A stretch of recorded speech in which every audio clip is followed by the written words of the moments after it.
बिस्मिल्लाहिर्रहमानिर्रहीम। अस्सलाम वालेकुम नाज़रीन, मैं हूं सैयद अनवारुल हसन और आप देख रहे हैं प्रोग्राम सच के साथ बरह रास्त पीटीवी न्यूज़ इस्लामाबाद स्टूडियो से। नाज़रीन, army chief general Qamar Javed Bajwa साहब ने कराची वाक़े का नोटिस ले लिया है और इस सिलसिले में कोर कमांडर कराची को हिदायत जारी की गई हैं कि वो इस मामले की तहकीकात करें और जल्द अज जल्द रिपोर्ट दें। यहाँ आपको बताते चलें कि आज बिलावल भुट्टो जरदारी साहब ने भी प्रेस कॉन्फ्रेंस की और उन्होंने इस सिलसिले में कहा कि कल का जो वाक़या हुआ वो इनके लिए नाकाबिले बर्दाश्त है और इस सिलसिले में बहुत सी रेड लाइंस क्रॉस की गई। उन्होंने प्रेस कॉन्फ्रेंस में आर्मी चीफ और DGISI से अपील की कि वो इस सिलसिले में तहकीकात करवाएं। साथ में उनका यह भी कहना था कि अगर पुलिस की इज्जत नहीं होगी तो वो काम कैसे करेगी। तर्जुमान बिलावल हाउस की जानिब से यह भी बताया गया है कि army chief general Qamar Javed Bajwa साहब की बिलावल भुट्टो जरदारी साहब से टेलीफोन पर भी बात हुई है और कराची में जो कैप्टन रिटायर्ड मोहम्मद सफदर की गिरफ्तारी अमल में आई उस पर तबादला ख्याल हुआ और बिलावल भुट्टो जरदारी साहब की जानिब से आर्मी चीफ के नोटिस लेने के अमल की सताइश की गई। आपके इल्म में है कि मज़ार कायद पे ये अनटूवर्ड वाक़या हुआ, नारेबाजी हुई और वहाँ जो ऑर्डिनेंस है मेंटेनेंस ऑफ कायद मज़ार उसकी पामाली की गई। इसके नतीजे में गिरफ्तारी अमल में आई थी और इस पर बहुत से सवालात खड़े किए गए थे। पीपल्स पार्टी की सिंध हुकूमत इजहार ला ताल्लुकी का इजहार किया था और आज इस सिलसिले में वज़ीर आला सिंध मुराद अली शाह साहब ने भी प्रेस कॉन्फ्रेंस की और उन्होंने कहा कि एक वजारती सतह पर तहकीकाती कमेटी तश्कील दे दी गई है। फिर ये जो सारा एपिसोड है कैप्टन रिटायर्ड सफदर साहब की गिरफ्तारी के हवाले से, इसके नतीजे में ये भी खबरें सामने आ रही थी मीडिया में कि IG सिंध समेत जो आला सतह के सिंध पुलिस के ऑफिशियल्स हैं उन्होंने छुट्टियों पर जाने का फैसला कर लिया। अभी ट्वीट भी आई है बिलावल भुट्टो जरदारी साहब की जिसमें उन्होंने तस्वीर अपनी शेयर की है जिसमें वो वज़ीर आला सिंध, IG सिंध और दीगर जो सिंध पुलिस के आला अफसरान हैं वो खड़े हैं और इज़हार यकजहती के लिए IG सिंध के घर गए हैं। इस हवाले से जाएंगे कि ये जो बहरानी कैफियत पैदा हो गई है, मामला जो जेर बहस था वो PDM बाग़ जिना कराची का जलसा था, कैप्टन सफदर की गिरफ्तारी अमल में आई और अब बहस जो है वो ये रुख इख्तियार कर गई। तो इस बहरानी कैफियत के तनाज़ुर में क्या सूरत-ए-हाल आगे आती है और ये जो आर्मी चीफ ने नोटिस लिया है इससे ये मामला जो बिलावल भुट्टो जरदारी साहब ने आज प्रेस कॉन्फ्रेंस में उठाया वो सेटल हो गया है। इन नुकात पर गुफ्तगू करने के लिए हमने जिन मोअज़्ज़ज़ मेहमानों को दावत दी उनका तारुफ मैं आपसे करा देता हूँ। हमें DSNG लिंक पर कराची से ज्वाइन कर रही हैं सैयद शैला रजा साहिबा। आप सूबाई वजीर हैं पाकिस्तान पीपल्स पार्टी की मरकजी रहनुमा फॉर वुमेन डेवलपमेंट। आपका बहुत शुक्रिया शैला रजा साहिबा कि आपने हमें ज्वाइन किया। हमें स्काइप पर ज्वाइन कर रहे हैं lieutenant general retired Amjad Shoaib साहब, दिफाई तजिया निगार हैं, इनसे मिलिट्री पॉइंट ऑफ व्यू से जानेंगे। आपका बहुत शुक्रिया। और हमें DSNG लिंक पर ही ज्वाइन कर रही हैं सेनेटर मोहसिन अजीज साहब। आप पाकिस्तान तहरीक इंसाफ के मरकजी रहनुमा हैं और सेनेट ऑफ पाकिस्तान के रुकन हैं। पेशावर से DSNG लिंक पर हमारे साथ मौजूद होंगे। आपका भी बहुत बहुत शुक्रिया। तीनों मौजूद मेहमानों को फॉर्मो वेलकम। मैं गुफ्तगू का आगाज़ शैला रजा साहबा आपसे करना चाहूँगा क्योंकि आज सिंध में ज़ाहिर बात है ज़्यादा एक्टिविटी इस लिहाज से रही कि पहले वज़ीर आला सिंध ने प्रेस कॉन्फ्रेंस की, फिर चेयरमैन बिलावल भुट्टो जरदारी साहब ने की और उनकी गुफ्तगू भी हुई आर्मी चीफ से। IG सिंध के घर भी वो गए हैं, वज़ीर आला सिंध भी उनके हमरा थे। थोड़ा सा हमें इस हवाले से बताइए कि सिंध हुकूमत ने क्या फैसला किया, ये जो इतनी बड़ी तादाद में IG सिंध और सिंध के DIGs, AIGs, SSPs की जो छुट्टियों के मामलात मीडिया और सोशल मीडिया में सामने आए हैं, कुछ इस हवाले से बताएंगे कि सिंध हुकूमत इस हवाले से क्या फैसला करने जा रही है। और आर्मी चीफ और बिलावल भुट्टो जरदारी साहब की जो बातचीत हुई है तो पीपल्स पार्टी के जो कंसर्न्स थे वो एड्रेस हो गए हैं। अनवार, सबसे पहले तो आपका शुक्रिया प्रोग्राम में मुझे शामिल करने के लिए और आपके तवस्सुस से पार्टिसिपेंट सबको सलाम और देखने वालों को भी। सबसे पहले तो हम अपने टॉपिक पे जाएं, उससे पहले मैं कंडेम करती हूँ गवर्नमेंट के इस अमल को जिसमें उन्होंने रेडियो पाकिस्तान के 750 मुलाजमीन जो एडहॉक पे थे 17 से 20 साल से, उनको एक जुम्बिश कलम से फारिग कर दिया 1 करोड़ नौकरी देने वालों ने।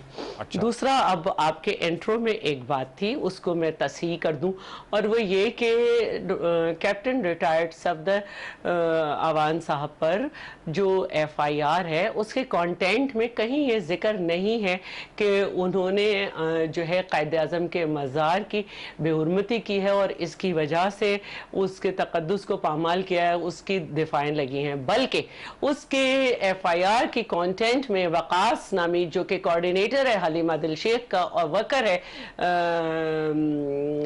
पीटीआई का और भांजा भी है अली मादिल शेख का, उसने ये लिख कटवाई है, जिसको अली जैदी और मुख्तलिफ इनके जो एमपीएज हैं बिलाल और जमाल सिद्दीकी और ये सब गए थे उसके साथ, जिसमें ये कहा गया है कि जब वो मज़ार पे 4:30 बजे थे तो सफदर अवान साहब ने 200-250 लोगों के साथ वहाँ पे उनसे बदतमीजी की और उन्हें जान से मारने की धमकी दी। 506 बी, इसको अक्सर लोग ये भी कहते हैं कि हथियार के साथ मारने की कोशिश की, इसको अक्सर ऐसे भी गलत इंटरप्रेट किया जाता है।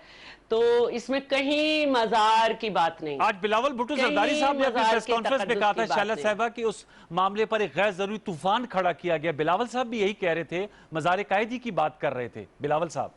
मैंने वो सारी लाइव सुनी उनकी प्रेस कॉन्फ्रेंस। देखिए वहां पे जो हुआ यकीनन कोई अच्छा नहीं था, अच्छी बात नहीं थी, लेकिन इससे पहले इमरान नियाजी साहब जब गए थे, जब भी वहाँ पे ऐसे हुआ था, तो असल बात जो है वो ये है कि अगर इसके हवाले से एफआईआर होती तो समझ आता, क्योंकि वो मज़ार मैनेजमेंट बोर्ड जो है वो जाता और वो मजिस्ट्रेट के पास से शिकायत ले जाता। वहाँ पे ऑलरेडी सिक्योरिटी होती है, अगर वो सिक्योरिटी की बात ना मान के सफदर अवान साहब ने ये किया था तो वो उन्हें वहीं अरेस्ट कर सकते थे। मज़ार under the management of environment ministry and environment ministry is the federal ministry. अब हम आ जाते हैं इस पर। जाहिर है कि जो कुछ हुआ और जिस तरह से हुआ, मज़ार इसको डाइवर्ट करना, आपको मैं नहीं ऐसा समझती थी वैसे, इसको पीटीआई ने बार बार डाइवर्ट करके कहा कि जी मज़ार के ऊपर की गई है, ऐसी बात नहीं है। मज़ार के तक़द्दुस का, चाहे वो किसी का भी मज़ार हो, क्योंकि लेटने वाले का उसके अंदर हिसाब अल्लाह ताला से होता है, उसका हम सबको ख्याल है, लेकिन एक जिंदा खातून की इज्जत उससे बहुत बड़ी चीज़ है। ठीक।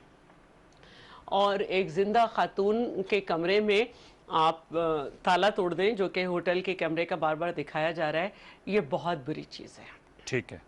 वैसे तो इस्लामाबाद के लोग ख्याल नहीं रखते ज़ियाउल हक के मज़ार का, वहाँ पे कुत्ते उत्ते सोते रहते हैं, लेकिन इस्लामाबाद के लोग तो बहुत ख्याल रखते हैं, क्योंकि मैं भी इस्लामाबाद का शहरी हूं। आदमी नहीं, वहाँ की पिक्चर्स मैंने देखी हैं अक्सर, तो मेरा ये कहना है कि जो अंदर गया आदमी, उसका हिसाब किताब अल्लाह के साथ है। बिलाशुबा। अब आ जाते हैं इस बात पे कि जाहिर है कि हमारे आईजी वगैरह जो हैं सारे वो सब शॉक्ड में हैं, और उनके साथ कभी सिंध पुलिस ने इस तरह नहीं किया, और जो वाक़या हुआ जिस तरह से पुलिस के साथ हुआ उस पर उन्होंने रिजाइन किया था। हम रिजाइन किया था या छुट्टी पे गए थे? जो प्रेस कॉन्फ्रेंस, छुट्टी पे गए थे, सॉरी मैं दोबारा कह देती हूँ, सॉरी। तो उस पे चेयरमैन बिलावल भुट्टो ने प्रेस कॉन्फ्रेंस की और उसमें उन्होंने आर्मी चीफ साहब से रिक्वेस्ट की कि आप इस मामले को देखें। इस तरह सिंध की जो पुलिस सर्विस है वो डिमोरलाइज हुई है और हम नहीं चाहते। और आज तो हमारे यहाँ ब्लास्ट भी हुआ है, आपने देखा होगा श्री जिना कॉलोनी में 6 लोग जख्मी हैं, जिसमें एक की हालत नाजुक है। एक ऐसे वक्त में कि पुलिस इतने बड़े काम कर चुकी है। अभी हमने देखा था कि हमारे स्टॉक एक्सचेंज का वाक़या हुआ, इससे पहले चाइना एम्बेसी का हुआ था, फिर अभी चेहलुम पे बहुत बड़ा प्रोसेशन जो है वो तारीखी था, और फिर ये जलसा, और ये सब हम कैसे अकेले सब कुछ कर सकते हैं।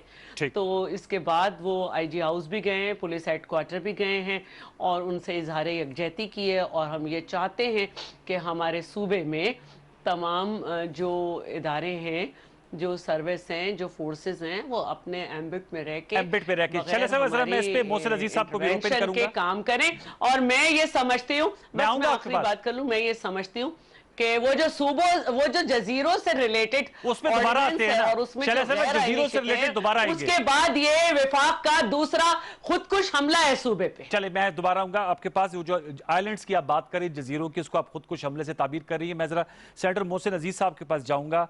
अमजद शाह साहब, आपकी इजाजत से जरा उनका मौक़िफ़ ले लूं, क्योंकि शैला रज़ा साहब ने 3-4 नुकात उठाए। बहुत शुक्रिया मोहसिन अजीज साहब। सर, ये तो एक तो रेडियो पाकिस्तान की खबर उन्होंने ये हमारे अभी शो में ब्रेक की है, मेरे ख्याल में खबर चल भी रही है। अगर आप इस पर रिस्पॉन्ड करना चाहे, क्योंकि मैं तो इस हवाले से ज़ाहिर मुतले नहीं था।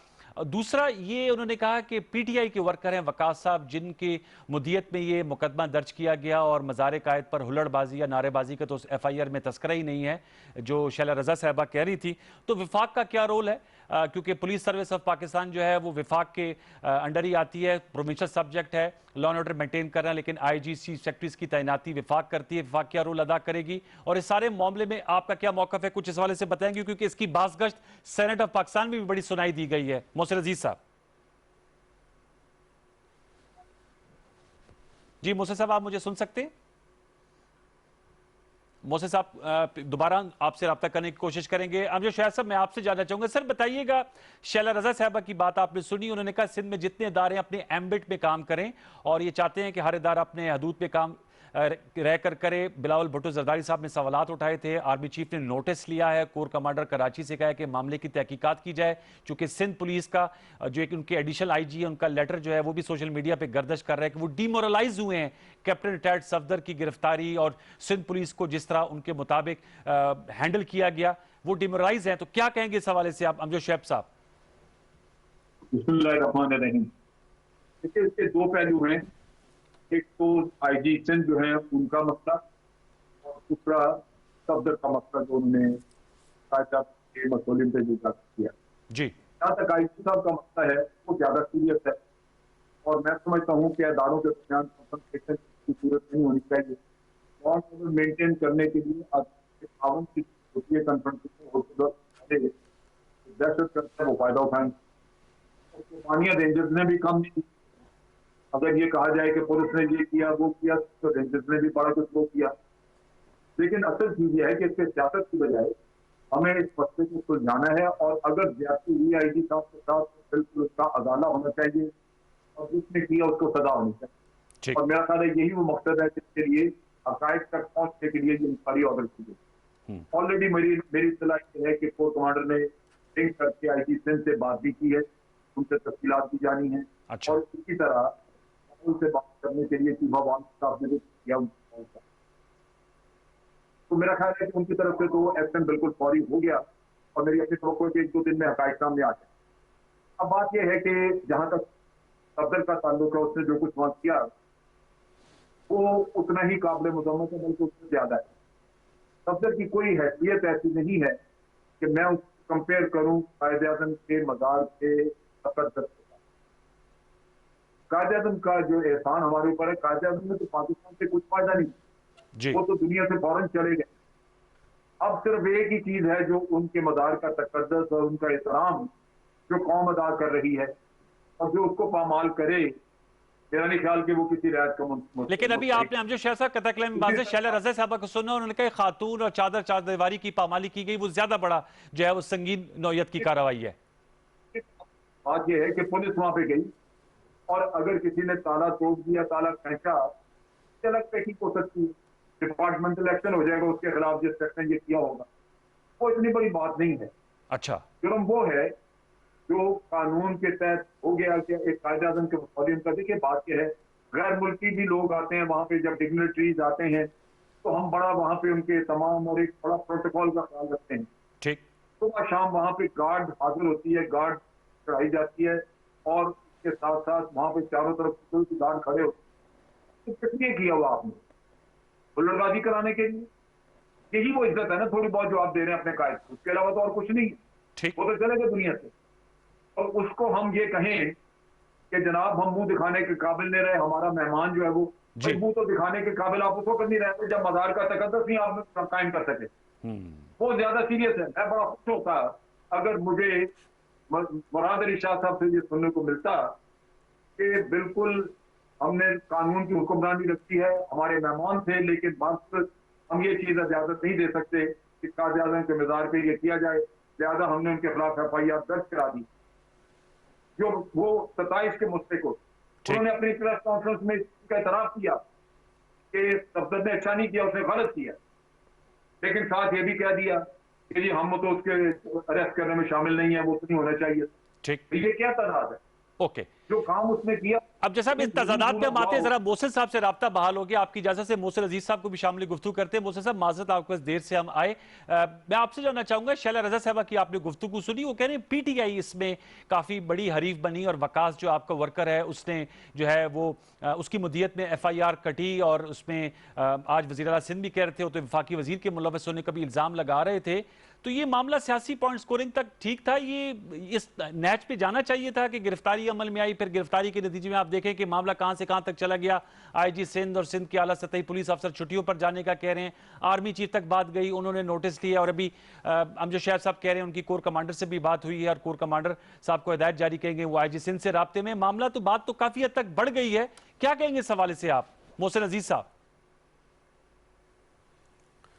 बिस्मिल्लाहिर्रहमानिर्रहीम। पहले तो ये है कि मेरा चूँकि ये लाइन डिस्कनेक्ट हो गई थी तो मैंने किसी ना शैला रज़ा साहिबा की ना किसी और की गुफ्तगू में सुन ही नहीं पाया। बहरहाल मैं शुरू यहाँ से करता हूँ कि ये बहुत ही गैर महज़ब और गैर मुनासिब और कंडेमनेबल और अनफॉर्चुनेट एक इंसिडेंस था, और मैं समझता हूँ उसकी जितनी भी मजम्मत की जाए वो कम है। और मैं ये भी समझता हूँ कि ये एक सोची समझी एक हरकत है, सोची समझी एक साजिश है, और जिस पार्टी के लोग भी हैं जो सीनियर एलिमेंट्स हैं, जिनको समझ बूझ है, जो कि बड़ों का एहतराम करना जानते हैं, और जो कि जिनके दिल में पाकिस्तानियत है और जो पाकिस्तान का दर्द रखते हैं, वो आज तमाम लोग इस बात की मजम्मत कर रहे हैं और इस पर नादिम हैं और इस पर बहुत ज़्यादा खफगान में है। लेकिन मोहसिन साहब बात तो आगे चली गई है, बात तो आगे, बिलावल साहब ने कहा है कि ये काबिल कबूल नहीं है जिस तरह अरेस्ट किया गया, बात तो आगे तक चली गई है और इस पे आर्मी चीफ ने नोटिस भी ले लिया है। तो देखिए, आप तो उस नारेबाजी को कंडेम कर रहे हैं, बात तो यहां तक है कि आईजी सिंध छुट्टियों पे जाना चाह रहे हैं। देखिए, अब फिर बात यह है कि जी आईजी सिंध मुझे मालूम नहीं है, ये तो खैर बहरहाल एक एक्शन होगा, यानी इसके ऊपर एक जो भी इंक्वायरी की जाएगी उसके रिजल्ट सामने आएंगे और तमाम कौम जो है उसको देखेगी। लेकिन मुझे समझ नहीं आती कि आईजी सिंध जो कि इनकी जो है चाहत का, इनकी बहुत ज़्यादा देरीना ख्वाहिश के मुताबिक उसको वहाँ लगाया गया, उसके पास अपनी फ़ोर्स भी होती है, और वो किस तरीके से अगवा हो गया मेरी समझ से कम बालातर है। मैं इस पर हैरान हूँ, ये कैसे हो गया, ये तो एक अनारकी की तरफ हम जा रहे हैं और मेरी समझ से बालातर। लेकिन यहाँ मैं ये ज़रूर कहना चाहूँगा कि आप इसको देखें कि इसका बेनिफिशरी कौन है।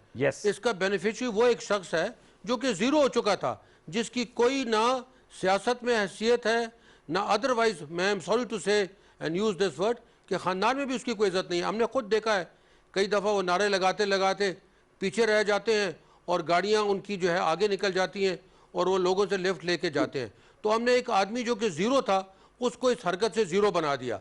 ये एक सोची समझी, मैं समझता हूँ एक साजिश थी, जो कि एक आदमी को वो पॉपुलैरिटी। सेनेटर मोहसिन अजीज साहब, ये साजिश किसने बुनी? ये साजिश ये उसी ने बुनी जिसने नारे लगाए, ये उसी पार्टी ने बुनी अरेस्ट करवाया। आज से चंद दिन पहले एक यही बात है उसका, ये चार घंटों के लिए अरेस्ट होना, कोई अरेस्ट होना होता है 4 घंटों के लिए थाने में जाके बैठना, ये कोई बहुत बड़ी बात है, बहुत मुश्किल बात है। ये मैं समझता लेकिन बिलावल भुट्टो जरदारी साहब सीख पाए हो, कह रहे हैं सिंध की धरती की जो है वो मेहमान नवाजी वाली धरती है, मैं जो है वो बहुत शर्मिंदा हूं इस सारे अमल पे। बिलावल साहब तो आज ये कह रहे थे। बिलावल साहब की बात तो क्या करें, बिलावल साहब तो जो उसके साथ बैठे हैं, मैंने कल भी अपनी तकरीर में ये वहाँ अर्ज करने की कोशिश की कि आज से कुछ दिन पहले तो वो ये कह रहे थे, कुछ साल पहले नहीं कुछ महीने पहले वो ये कह रहे थे कि जाके उससे पूछें नवाज शरीफ साहब से कि मियाँ साहब जो है वो ज़ियाउल हक के औलाद हैं।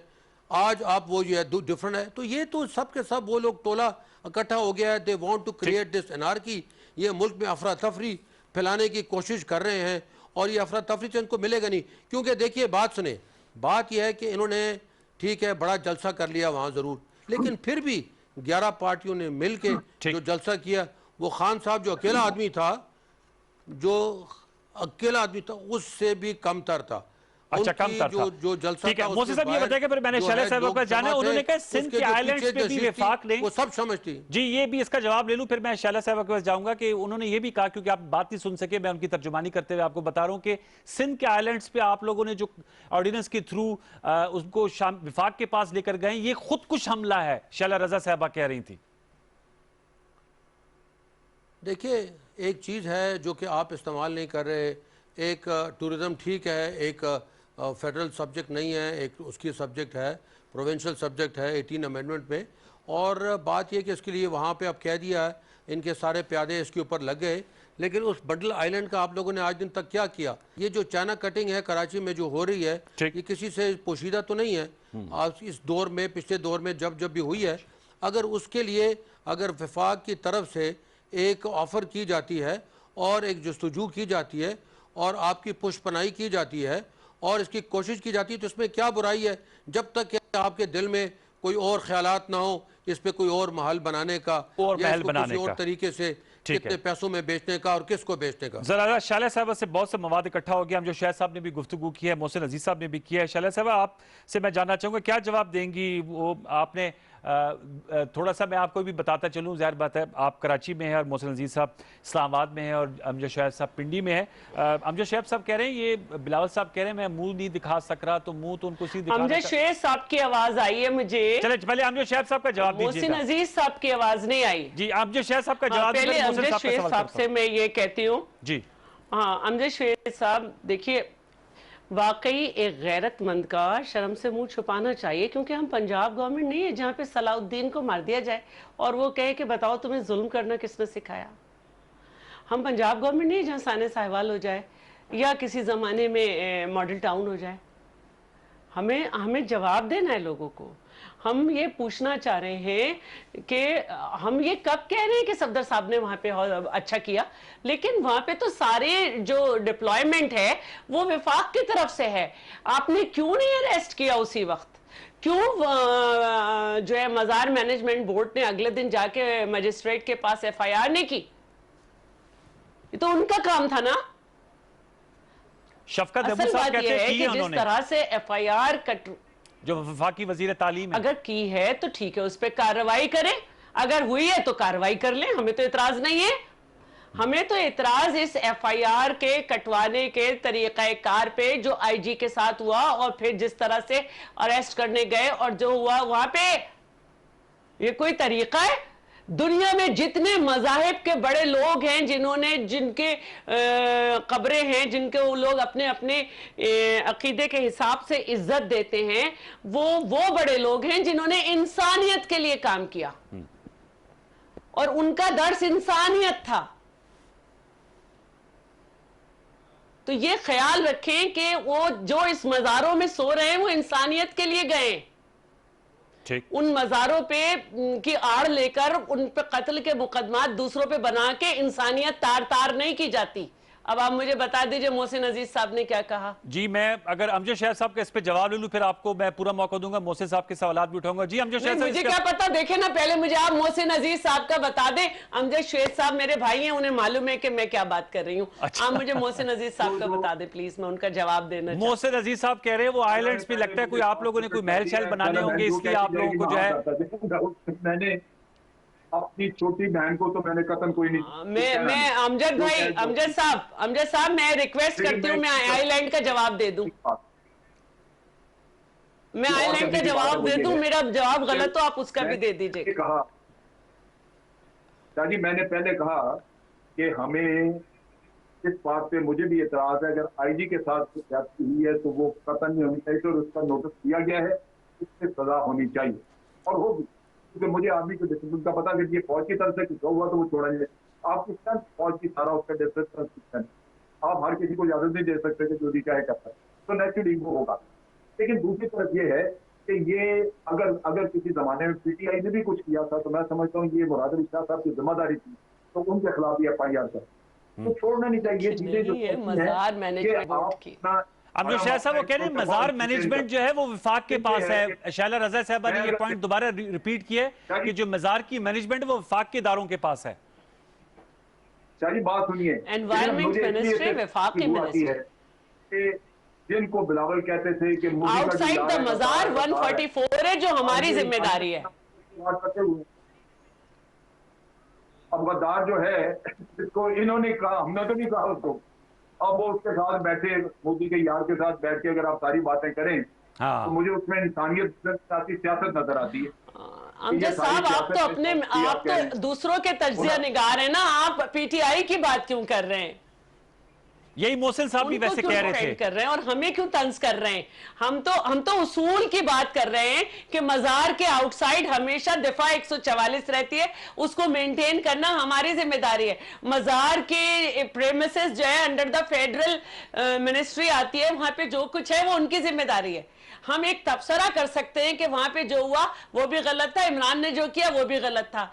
इनसाइड द मजार हम नहीं कुछ करेंगे। ओके, अच्छा, ये और अमजद शेख साहब वो हमें कॉल नहीं किया जाएगा कि आप आए। जी, ये जो अमजद शेख साहब वो कह रहे हैं मैन हैंडल हुआ आईजी पुलिस को। अब बिलावल भुट्टो जरदारी साहब कह रहे थे 2 बजे 2 लोग आए, फिर उनको ले जाया गया 4 बजे, ये क्या हुआ? तो इस हवाले से मैं आपसे जानना चाह रहा हूँ जो आईजी ने बताया। जी, आईजी साहब ने बताया। अमजद शेख साहब, आईजी की रिकॉर्डेड क्लिप है जो मेरे पास भी है, उसने कहा कि मुझे तो किसी ने कोई अगवा नहीं किया, ये आईजी की है। और ये भी सारा जब आप तहकीक होगी कि नहीं तो ये सारी चीजें सामने चलाई जाएंगी तो हकीकत सामने आ जाएगी। ये आईजी पुलिस की अपनी रिकॉर्डेड है। इसी तरह जुबैर मोहम्मद जुबैर की 2 हैं। एक में वो कहता है जी आईजी को अगवा किया गया, दूसरी में जुबैर साहब कह रहे हैं मैंने तो कोई ऐसी बात नहीं की। तो मतलब है इनका भी दीन ईमान को पता लग जाएगा, जब ये इंक्वायरी मुकम्मल होगी तो समझ आ जाएगी। ठीक है। और मैं यहाँ ये भी बताता चलूँ, जो शैला साहबा कह रही, जो कायद-ए-आज़म के मिज़ार मैनेजमेंट है वो वजारत तालीम और प्रोफेशनल ट्रेनिंग के आप ज़ेरे तहत आता है। तो मोहसिन अजीज साहब भी यही कह रहे थे मैम कि आपका बयानिया बदल गया है। पहले बिलावल साहब, जाहिर सी बात है इख्तलाफ आपका माजी में रहा है, वो किसी से ढकी छुपी बात नहीं, लेकिन उनको थोड़ा ताज्जुब हो रहा था। तो वो ताज्जुब की जो उनकी एहसासात और जज्बात है वो मैं आपको कन्वे कर रहा हूँ, जैसे हम जो शैब साहब ने भी कहा। अच्छा देखिए, बात यह है कि मैं जजीरे का भी जवाब दूंगी। जी, जजीरे का भी उनका कोई आप लोगों ने महल बनाना है जो आप लोग। मोहतरमा बेनजीर भुट्टो जो है, मोहतरमा बेनजीर भुट्टो शहीद जेल में थी खोली में। उसका दरवाजा जो था खोली का, उसके सामने बाथरूम था और उसमें दरवाजा नहीं था और सिपाही सामने खड़ा था। तो उन्होंने कहा कि क्या कोई चादर होगी जो मैं इस बाथरूम पे डाल दूं या सामने से हट जाओ। इसका मतलब ये नहीं है कि अगर कोई मेरे मुखालिफ की खातून के साथ कुछ हो रहा है तो मैं शादियाने बजाऊं। ज़ियाउल हक की बेटी भी होती, बाखुदा सिंध हुकूमत का यही रिएक्शन होता। अच्छा, ठीक, ये कोई तरीका नहीं है। अगर आप इस तरह 2-2 लोग बैठ के पीटीआई की हिमायत करेंगे तो आपकी नालायकियों की वजह से ऑपोजिशन जो है उसका अलायंस बना है। अदरवाइज हम गिलगित में एक दूसरे के खिलाफ लड़ रहे हैं। आपको तो हुकूमत बनानी थी और आपने चपरासी, डाकू, कातिल सबके साथ बैठ गए। कुछ तो अपनी इंफरादियत रखते। अब ये वाले सवाल होंगे तो मैं ये जवाब दूंगी। अब आप आइलैंड पे आ जाएं। जी, 18वीं तरमीम से पहले भी 12 नॉटिकल माइल्स की हुदूद में समंदर के ऊपर अगर कोई खुद ब खुद या इंसानी काम की वजह से जजीरा उभर आए तो वो प्रोविंस की मिल्कियत होता था, सूबे की। ठीक है।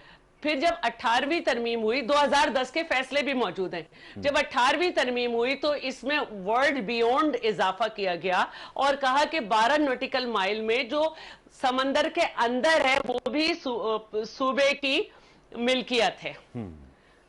अब इन्होंने एक लेटर लिखा, जैसे कि वफाक के मंसूबे सूबे में चलते हैं कि हमें बंडल आइलैंड में काम करना है। हमने इनसे कहा कि आपकी रिक्वेस्ट पे एज पर लॉ और जो वहां के हकीकी वारिस हैं, पॉपुलेशन जो है उसकी मर्जी के हिसाब से आप काम कर लें। ओके, इनकी दरखास्त पे हमने ये किया। ओके, इसके बाद इन्होंने एक ऑर्डिनेंस निकाला जिसके शेड्यूल फर्स्ट में इन्होंने तमाम एक की इजाजत मांगी थी वहां पे काम करने की।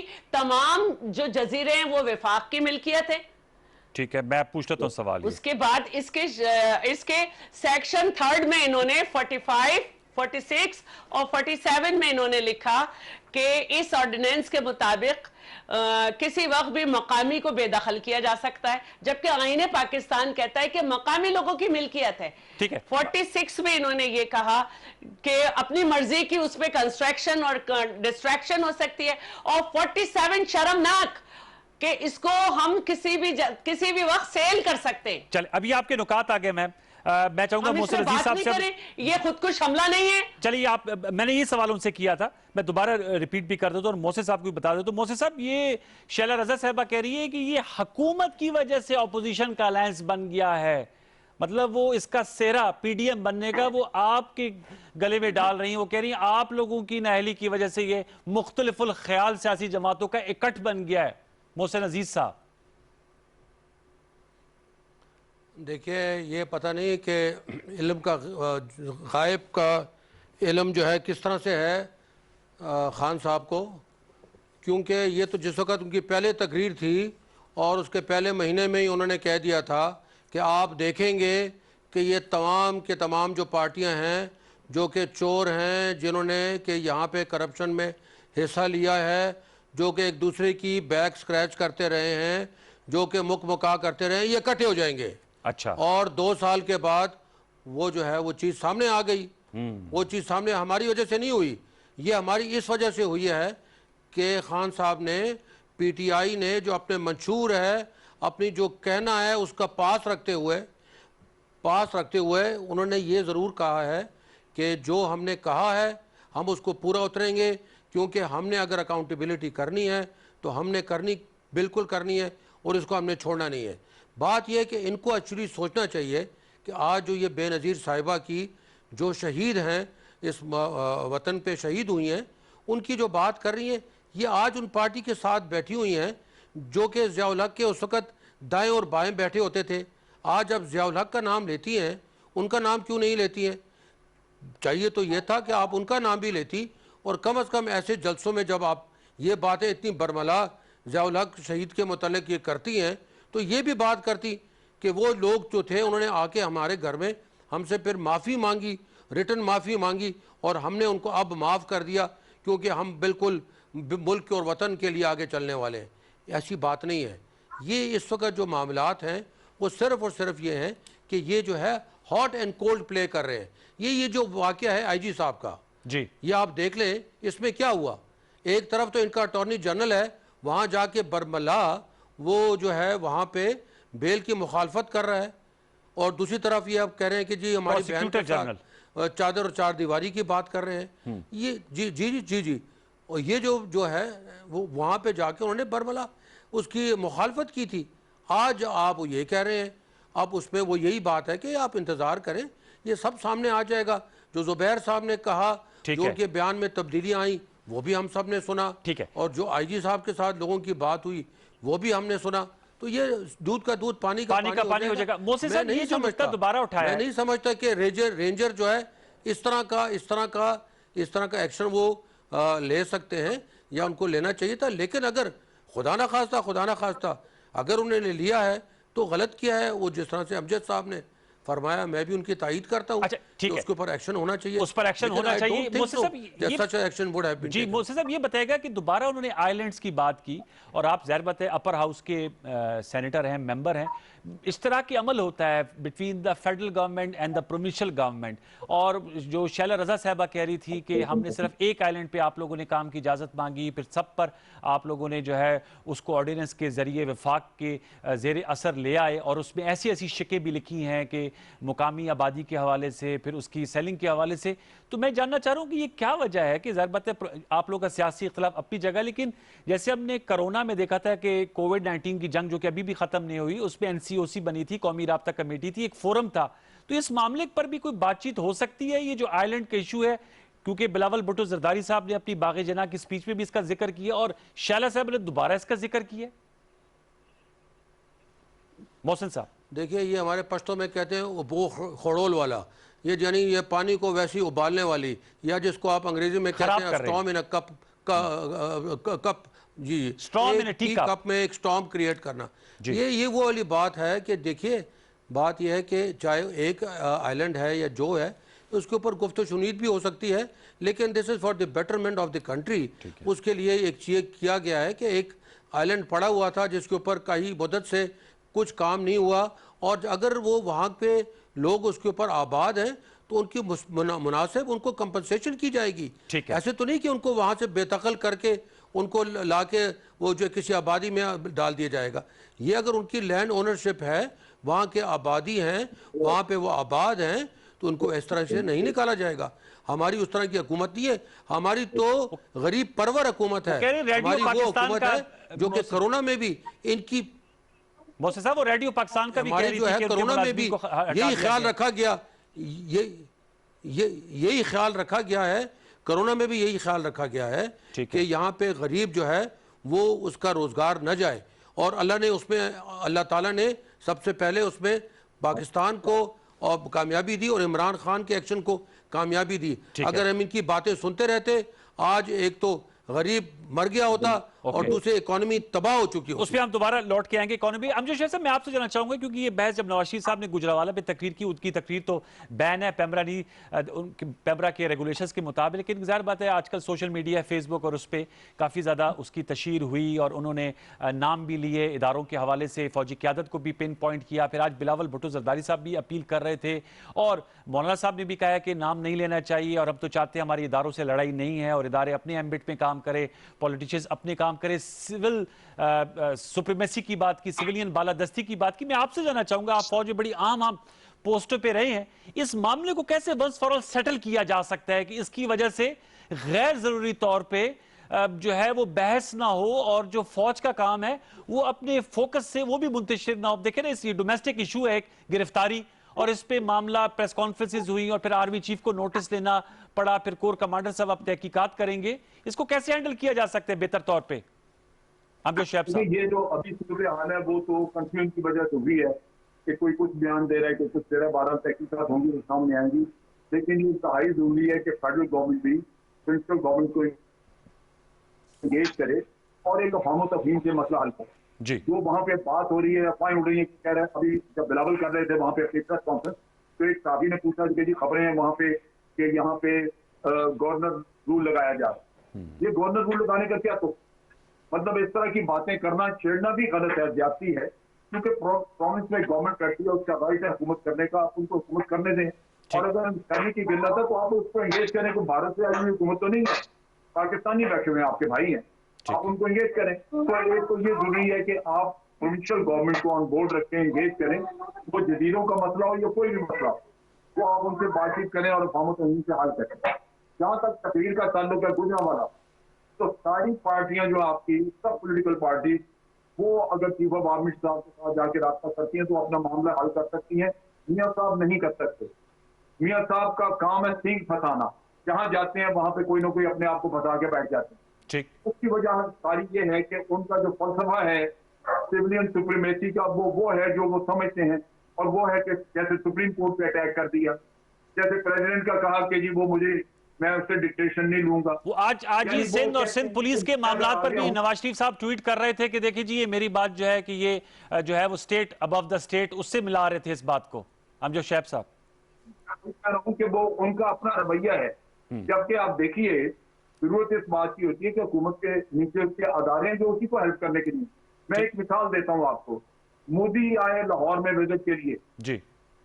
अगर आप किसी भी पाकिस्तानी से पूछें वो आपको कहेगा कि मोदी को नहीं आने देना चाहिए था, क्योंकि वो काबुल में और मॉस्को में पाकिस्तान के खिलाफ इतना जहर उगल के आया था, आप उसको वेलकम कर।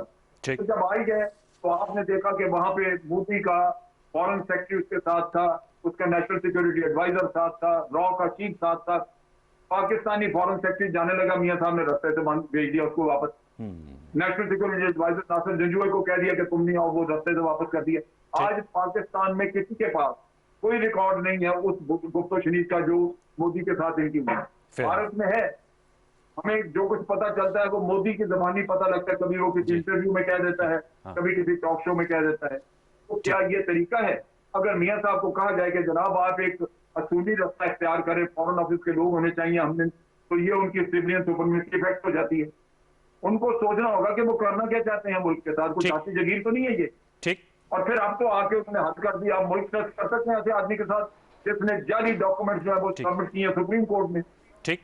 शैला साहब से भी इसका मौका ले लेते हैं, किस तरह के काम करे कोई। ठीक है शैला साहब, ये मुझे बताएं जो नवाज शरीफ साहब का बयानिया है, कमाल किया जी अमजद शाह जी। शैला साहब, वक्त चूंकि मेरे सेगमेंट का जरा खत्म हुआ जा रहा है, मैं आपसे जानना चाहूंगा जो नवाज शरीफ साहब का बयानिया, ये नून लीग का, पीपल्स पार्टी उसका बोझ उठा लेगी? अच्छा देखिए जी, बात यह है कि हमारा ये एक 26 पॉइंट पर मुश्तमिल एजेंडा है पीडीएम का। जी। पंजाब में जो जलसा हुआ उसकी मेजबानी PMLN कर रही थी। उसमें नवाज शरीफ साहब ने जो कुछ कहा हमें तो पता ही नहीं, आप लोग क्लिप्स भी नहीं दिखाते। और ना मुझे इतनी फुर्सत मिली जब से हम अपने जलसे में मसरूफ थे, फिर राशिद रब्बानी साहब का इंतकाल भी हो गया था कि हम देख सके।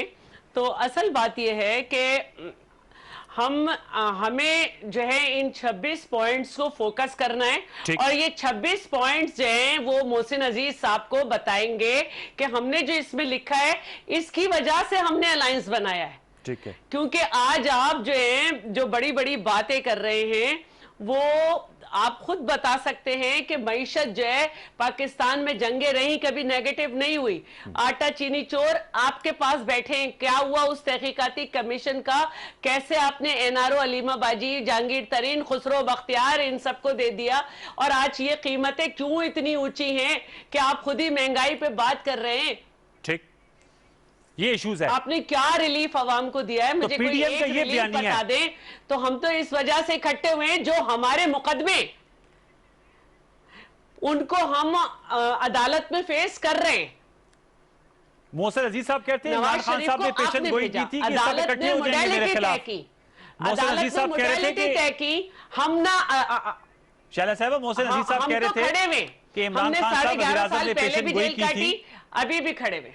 ये लास्ट में कहता हूं कि मोहसिन अजीज साहब कह रहे थे कि प्राइम मिनिस्टर साहब ने ये पहले कह दिया था कि ये मेरे खिलाफ इकट्ठे हो जाएंगे, और अब उन्होंने टाइगर्स कन्वेंशन से कहा है कि अब नया और इमरान हमने खान ये सामने पहले आएगा। कह दिया था कि इसको जितनी भी सपोर्ट दे दो ये कुछ नहीं कर सकता, कुछ डिलीवर नहीं कर सकता, इसे टाइम दो, हम सियासी शहीद नहीं करेंगे, बाद में लाए अमल बनाएंगे। ये अननेचुरल अलायंस है जो इनकी हरकतों से बना है, वरना हम गिलगित बल्तिस्तान में एक दूसरे के खिलाफ इलेक्शन लड़ रहे हैं। चलें, ठीक है, हम ये ये कह चुके कि इस नालायक लाडले को कुछ भी टाइम दे दो ये कुछ डिलीवर नहीं करेगा। तो हम जो शैला साहब लास्ट में ये तो शैला साहब खुद कह रही है कि अननेचुरल अलायंस है, तो ये अननेचुरल अलायंस आपके सियासी तजिए में कितनी देर चल सकेगा शोएब साहब?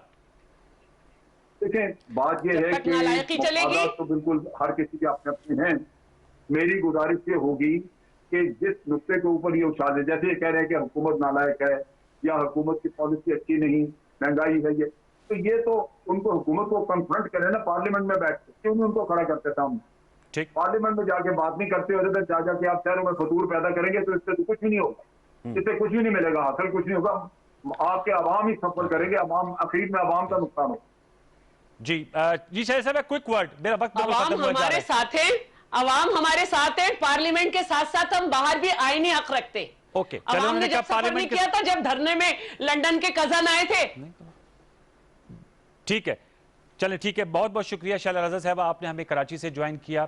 अमजद शाह साहब आपने हमें स्काइप पे ज्वाइन किया, सेनेटर मोहसिन अजीज साहब ने हमें पेशावर से DSNG लिंक पर ज्वाइन किया। व्यूअर्स, ये सियासत चलेगी, अब आने वाले दिनों में देखते हैं क्या होता है। एक छोटा सा वक्फे लेंगे, वक्फे के बाद आएंगे तो अहम नुकता जरूर चलते चलते उठाएंगे कि जो हिजबुल इस्लामी के सरबराह हैं गुलबदीन हिकमत यार साहब, वो दौरा पाकिस्तान के सिलसिले में यहाँ पर इस्लामाबाद में मौजूद हैं। उनकी वज़ीर-ए-आज़म पाकिस्तान इमरान खान साहब से मुलाकात हुई, सदर पाकिस्तान डॉक्टर आरिफ अलवी साहब से मुलाकात हुई, फ़ॉरेन ऑफिस में उनकी मुलाकात हुई, शाह महमूद कुरैशी साहब से आज जल्द से भी मुलाकात हुई। उस मुलाकात में मैं भी मौजूद था। उन्होंने पाकिस्तान का शुक्रिया अदा किया और उन्होंने कहा कि सिद्क़ के दिल से वो समझते हैं कि पाकिस्तान अफगानिस्तान में अमन के लिए मुखलिस है, लेकिन मौजूदा अफगानिस्तान हुकूमत पर उन्होंने कुछ सवालात उठाए, इसके जवाबात हम लेंगे, एक एनालिसिस लेंगे, एक छोटा सा वक्फा, वक्फे के बाद दोबारा लौट के आते हैं।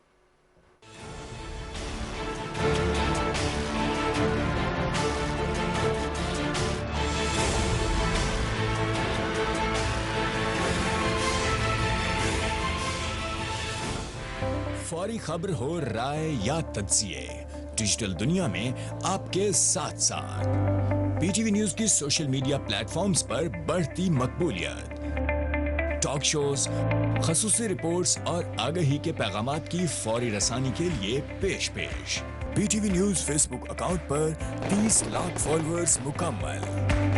हम पर एतमाद करने और जुड़े रहने पर आपका शुक्रिया।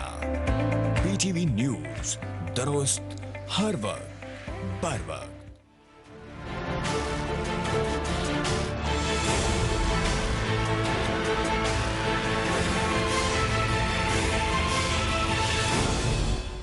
वेलकम बैक व्यूअर्स, हम गुफ्तगू करेंगे गुलबदीन हिकमत यार साहब जो दौरे पाकिस्तान के सिलसिले में इस्लामाबाद में मौजूद, उनकी अहम मुलाकातें हुई, सहाफ़ियों से भी नशिस्त हुई, उसमें मैं भी मौजूद था। जरा जो अफगान अमूर को बहुत अच्छी तरह समझते हैं रहीमुल्लाह साहब, वो हमारे साथ मौजूद, उनसे जानेंगे। रहीमुल्लाह साहब, अस्सलाम वालेकुम।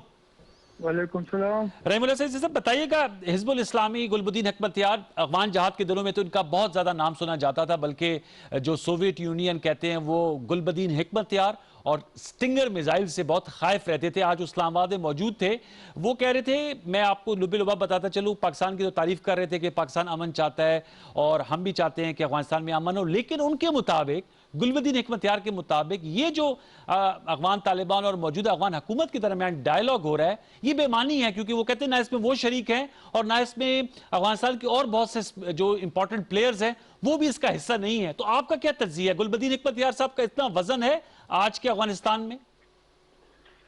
नहीं, मेरे ख्याल में इनका वजन था किसी जमाने में था, और ये एक बड़े अफगान मुजाहिदीन के ग्रुप हिज़्ब इस्लामी के सरबराह थे और इन्होंने लंबे अरसे रूसी फौज के खिलाफ जंग की, अमेरिका के खिलाफ भी इन्होंने जंग की, लेकिन फिर ये बड़े कमज़ोर हो गए फौजी तौर पर, सियासी तौर पर।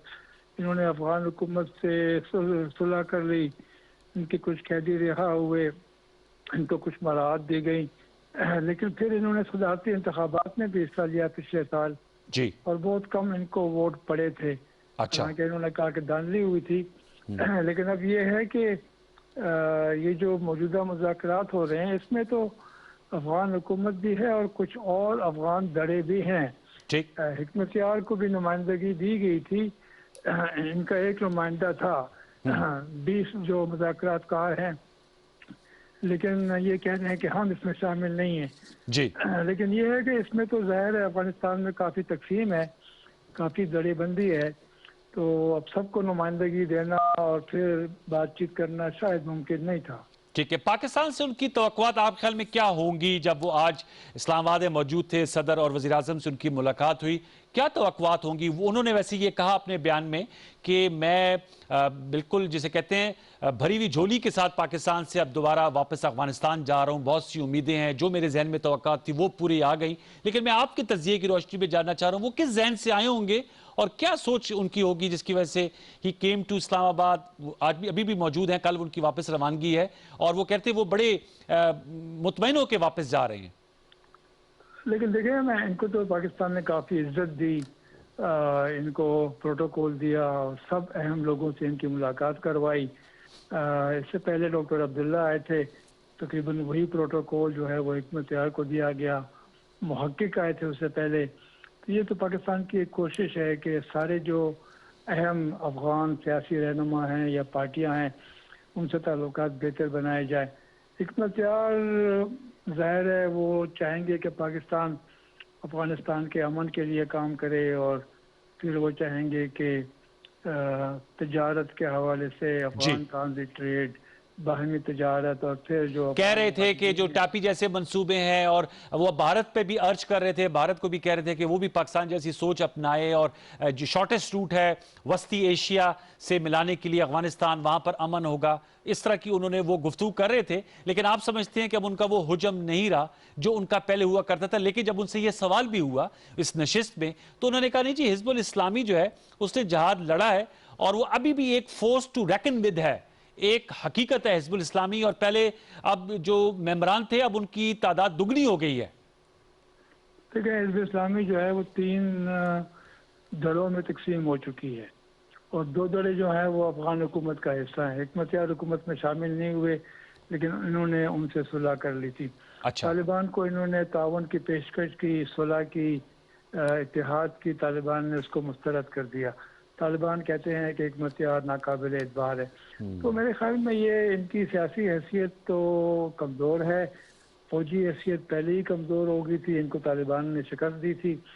तो अब ये है कि ठीक है, एक अहम रहनुमा रहे हैं, ठीक, मुजाहिदीन रहनुमा रहे हैं, पश्तून हैं, कुंदूज के रहने वाले हैं शुमाली अफगानिस्तान में, और मेरे ख्याल में पुराने लोगों में इनकी हिमायत होगी, लेकिन जो नई नस्ल आई है उनमें इनकी हिमायत बहुत ही मामूली है। पाकिस्तान के बड़े मोतरफ थे और आपकी भी यकीन उनसे बहुत सी मुलाकातें होंगी और उर्दू बड़ी अच्छी तरह समझते थे, अगरचे उन्होंने सवालात तो उर्दू में लिए लेकिन जवाबात उनके पश्तो में दिए। तो काफ़ी पाकिस्तान से भी बखूबी वाकिफ़ थे और पाकिस्तान के किरदार के हमेशा से जो माजी में रहा है और जो अभी है उसके भी बड़े मोतरफ थे। क्या कहेंगे उनके हवाले से? देखें, ये 1975 के करीब पाकिस्तान आए थे अच्छा। और ये यानी अफगान कम्युनिस्ट इनकलाब से पहले आ गए थे और इन्होंने सरदार दाऊद की हुकूमत का तख्ता उल्टने की कोशिश की थी। ये सारे जो थे बुरहानुद्दीन रब्बानी और यूनुस खालिस और ये सारे लोग। अच्छा। तो ये पाकिस्तान ने इनको पनाह दी। फिर वहाँ पे कम्युनिस्ट इनकलाब आया 78 में।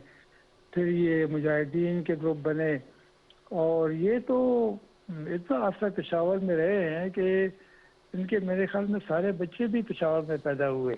अच्छा। यूनिवर्सिटी टाउन में इनकी रिहाइश थी, उससे पहले फकीराबाद में थी। ठीक है। और फिर ये है कि ये बहुत से लोगों को जानते हैं, काफी अहम लोगों से इनकी वाकफियत है। तो ये जो आपने कहा उर्दू, तो मेरे ख्याल में उर्दू थोड़ी बहुत बोल भी लेते हैं। हाँ, वो कहते बोल लेते हैं लेकिन वो का ज़्यादा वो जो है फ्लुएंट पश्तो में। लेकिन आपका बहुत शुक्रिया इरम यूसुफजई साहब हमसे गुफ्तगू करने का। व्यूअर्स, ये आज का प्रोग्राम था और जाहिर सी बात है जो हमारी सियासत है वो क्या रुख इख्तियार करेगी, इस हवाले से हम आपको अपने शोज़ में आगाह करते रहेंगे। आज के लिए यही कुछ। मुझे सैयद अनवारुल हसन और सच के साथ की पूरी प्रेशर टीम को इजाज़त दीजिए। अपना बहुत सा ख्याल रखिए। आपसे मुलाकात होगी कल रात 10:05 पर। तब तक के लिए अल्लाह ने के बाद।